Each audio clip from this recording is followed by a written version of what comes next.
Welcome to the Trailblazers. I'm Perry Rarick, your host and chief editor of Follow Your Buyer. The purpose of this interview series is to share with you interesting discussions I have with trailblazing thought leaders. They're innovative and thought-provoking. They challenge the status quo, and they serve as vanguards for positive transformation. Our trailblazer guest today is Professor John Dawes. He is the Associate Director for Operations at the Ehrenberg-Bass Institute for Marketing Science at the University of South Australia. John has over 25 years of marketing research experience. His areas of expertise are brand metrics and the effects of price promotions, as well as understanding survey-based metrics such as customer satisfaction and the willingness to recommend. His research has been published in many top marketing journals, including the Journal for Advertising Research, the Journal for Business Research, the Journal for Retailing, and his findings have also been published in the Wall Street Journal. And he's here to speak about B2B to advertising effectiveness and something he calls the 95-5 rule. Welcome to the Trailblazers, John. Thanks, Perry. Thanks for having me on the show. Before we get into the 95-5 rule, and I'm going to ask you to explain that, what motivated your research? What drove you or created the curiosity to examine a little more closely buyers and prospects in the context of their in and out of market? Yes, good question. So we had a lot of knowledge accumulated over decades about what we call purchase incidents in consumer goods. So, Ehrenberg-Bass Institute, so our namesake, Andrew Ehrenberg, was a statistician working for a consumer panel company way back in the 1950s. And he looked at the incidents with which people buy so-called, fast-moving consumer goods like coffee or toothpaste. And he found that there were, significantly large numbers of people who only bought quite infrequently, like once or twice a year. And then there were fewer people buying 3 or 4 times. And then by the time you get to, 6, 7, 8 times, there was like quite a low proportion of people buying at that rate. So that distribution of purchase frequencies follows a particular statistical distribution called the NBD, which is quite famous.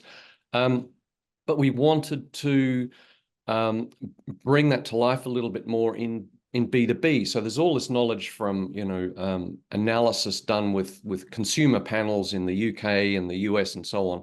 But we wanted to bring that knowledge more into the B2B domain because it has some big implications for understanding the way that advertising works in B2B and indeed the way that you could perhaps judge how advertising is working in B2B. Well, I appreciate you bringing that to the B2B world. Thank you very much for that. So what did you discover? Well, so we developed what we call the 95-5 rule, which is based on observing the average interpurchase intervals in B2B markets. And, we're pretty open in saying this is a heuristic. While we use the term 95-5 rule, it's a heuristic to convey the idea that the majority of B2B buyers are not in the market right now. Okay, so you can have, B2B markets where clients are interacting reasonably frequently, and indeed they could have, like weekly ordering schedules. But the extent to which clients revise their suppliers, they do a supplier review or they go into the market for new suppliers, could perhaps only happen maybe once every 2 or 3 years. And so what that means is, let's say in a market where the typical client reviews suppliers every 2 years, that means in a year, that's 50% of them will be in the market.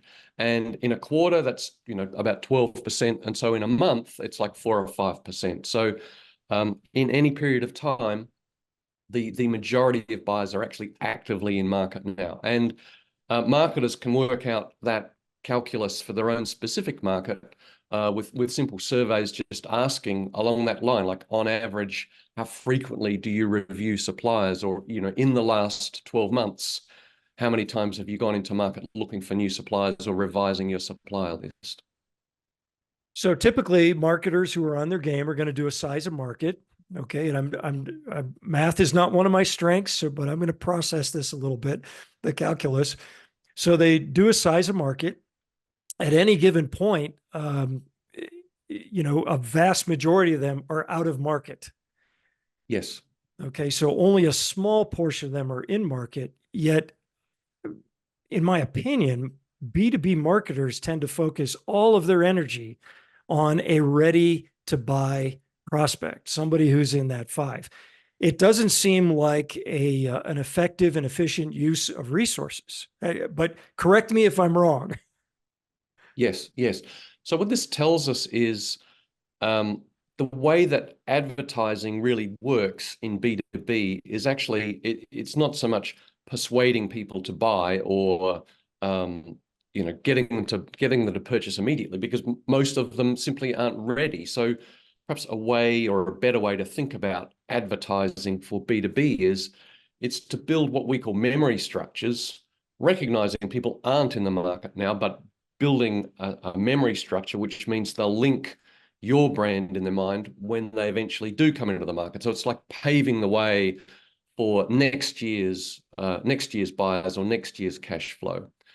And the other thing about understanding the idea of 95/5 is addresses this question that's hung over advertising for so many years, which is so many businesses, and indeed perhaps non-marketing senior managers, will say, well, why do we advertise? We don't see much in the way of a sales effect. And the answer is, well, of course you don't see much of a sales effect of advertising, because most of the people who see it, they aren't ready to buy now. It doesn't mean it doesn't work. It means it's working, but on their memory structures. And so the effects play out over a longer time period than what people think. So yes, if somebody, increased their advertising budget and not much happens straight away, it doesn't mean it's not working. It just means it will take longer for it for the effects to be seen. I really like that distinction you just made.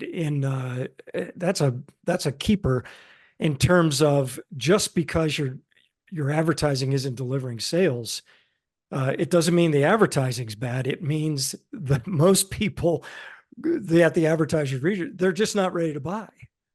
Yes, that's right. Exactly. Yeah. That's great. So you mentioned memory links. So we're going to take a short break right now. We're going to come back. I'll be back with Professor John Dawes, and he's going to talk more about memory links. You're going to want to hear this.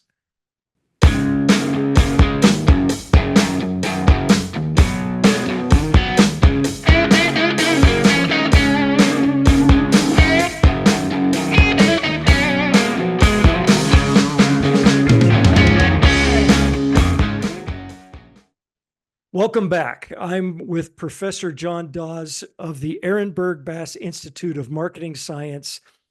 He is an expert at marketing research, a consummate researcher, and he's sharing the results of some research he did and something he calls the 95/5 rule.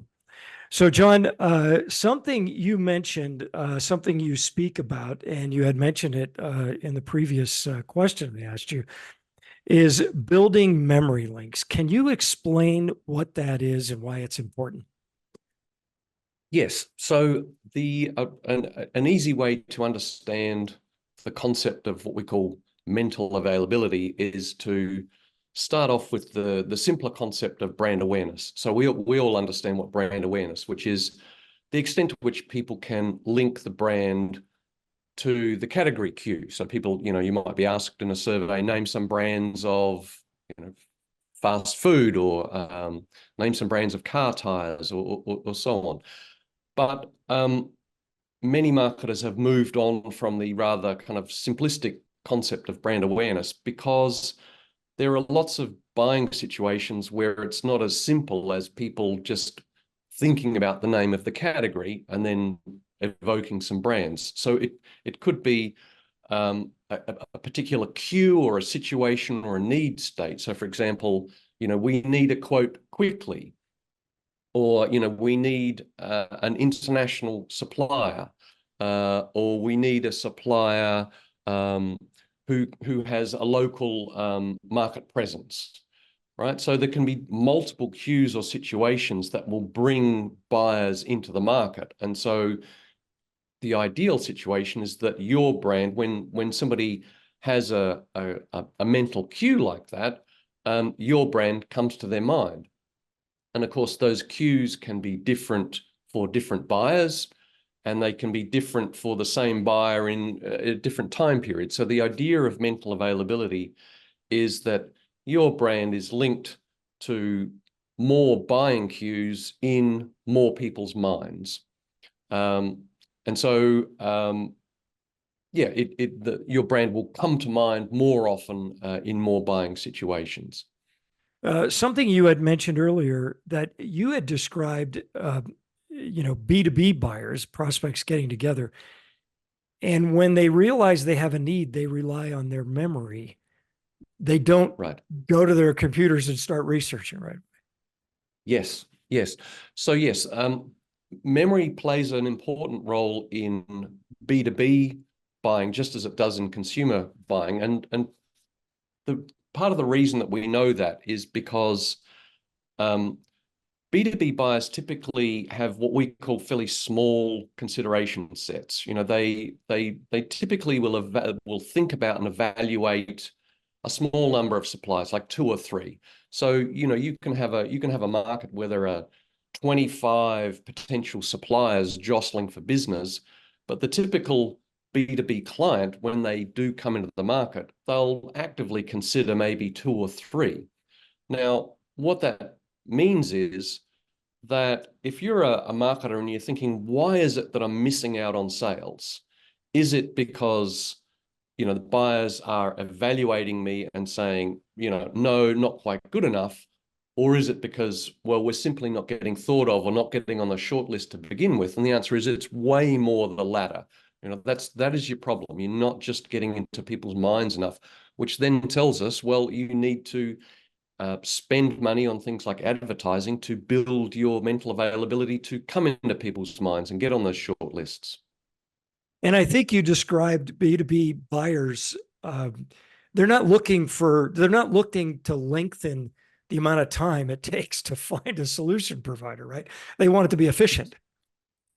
Yes, certainly B2B buyers are looking for efficiency. And, you know, it's not to say that like they do their due diligence, right? They will carefully, you know, evaluate. They might do factory visits. They'll talk to sales reps or account managers or managers, but they'll do that amongst a fairly small group of potential suppliers. They simply don't have the time to do that for like a dozen. So it'll be often 2 or 3. Okay, so memory links, mental availability, and then you also talk about something called physical availability. Can you describe what that is and the link between mental and physical availability? Yes. So we say the big difference between you know, market leading brands and really small brands boils down to 2 things. The big brands have got more mental availability, which we've talked about, you know, known by more people, and then physical availability, which is they're easy to notice and easy to buy from. And so if you're a B2B marketer, you need to think about all of the ways in which buyers could come into the category, conduct their information search, all the different ways that they could potentially purchase from you or learn about you, and make sure that you're present in all of those either distribution channels or information channels. Really interesting. I just love the way you talk about this world. This is great stuff. All right, so I'm completely on board. All right, I get it. Only about 5% of my target audience is in market. I'm now communicating. My messaging is oriented towards the entire buyer, as I would say, buyer's journey, or all that 95 that's not in market. I think I'm doing well. It feels good. I understand memory link, mental and physical availability. How do I measure results? What do I look at to help build my confidence that what I'm doing is actually working? Yes. Okay. So My colleague at Ehrenberg-Bass, Professor Jenny Romanick, actually wrote a book on this called Better Brand Health, and it's a fantastic book based on research, but very accessible and readable. And she'll explain in the book, but basically you do some key work up front to work out what the right memory cues are, because you want to be emphasizing the most common ones, the ones that pop up in buying situations more often. And we call those category entry points, right? So you work out your priority category entry points, and then with reasonably straightforward market research surveys, what you do is you survey buyers and you measure the extent to which your brand is linked to the range of those category entry points, and we call there's a range of metrics that can be used. We call them mental penetration or mental market share, and they provide you with the metrics to monitor from time to time, maybe annually or something like that, to assess whether your advertising is increasing your propensity to be thought of in buyers' minds. Before this interview, you had shared something with me that I thought was really interesting, that explained, it was a great example of what you're talking about. It was a family and the need to stop while you're on a long trip and fast food. Would you mind sharing that? Okay, so to illustrate the idea of mental availability, perhaps let's look at a consumer example first. So suppose you're driving in your car. You've got the kids in the back of the car. You've been on an outing, and everybody's getting pretty hungry, and it's getting close to lunchtime. And you think, right, I need a quick food solution that everybody's going to like. So what would come to mind? And the answer could be, say McDonald's or Burger King or something like that. A different buying situation, perhaps you're out with your spouse, strolling around the city, you're feeling a bit hungry. A completely different a brand might come to mind. You might think of a restaurant or maybe a pizza bar. Okay, so different brands come to mind in different buying situations. But for McDonald's, it would like to come to mind in more of those.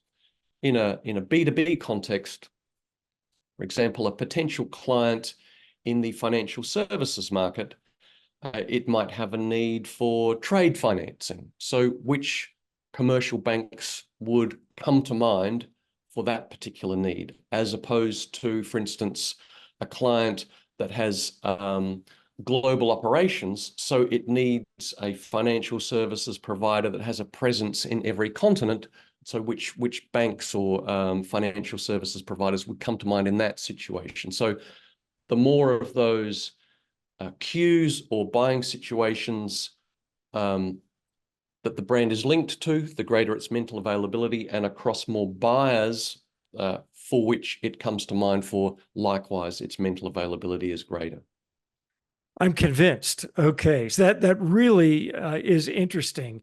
I love how you explain the cues rather than talking all about ourselves. If we're a solution provider, climb into the mindset that the customer has that would cause them to reach out to you. But even before that, to build that mental availability linked to the physical availability. Yes, indeed. It gets back to a very sort of that elementary marketing concept of understanding the customer. But here what we're doing is taking that a step further and saying, understanding the specific need states or cues or situations that bring the buyer into the market. Excellent. Well, so John, how can people reach you and how can they find the book that you mentioned also? Yes, so they can reach us. So it's Ehrenberg-Bass Institute. You can search that on Google. Certainly myself and my colleagues are active on LinkedIn. So John Dawes on LinkedIn, or Jenny Romanick or Byron Sharp on LinkedIn.